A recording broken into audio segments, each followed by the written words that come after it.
bike tip of the day. How to keep your chrome shiny, how to keep your metal shiny, get that surface rust off like that. Some of it could be beyond repair.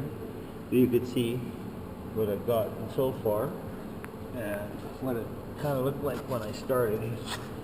So it's a CLR, calcium lime rust, available at dollar store, hardware store. You just spray it on the metal parts, don't leave it on the plastic or rubber too long. It is corrosive.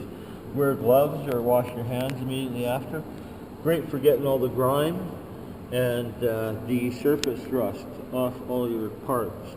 You just have to keep repeating the process, but you will get a result. Anyway, time to go for a ride. Gas on. Choke on. Ignition switch on. In the dark. Kickstart out. Give it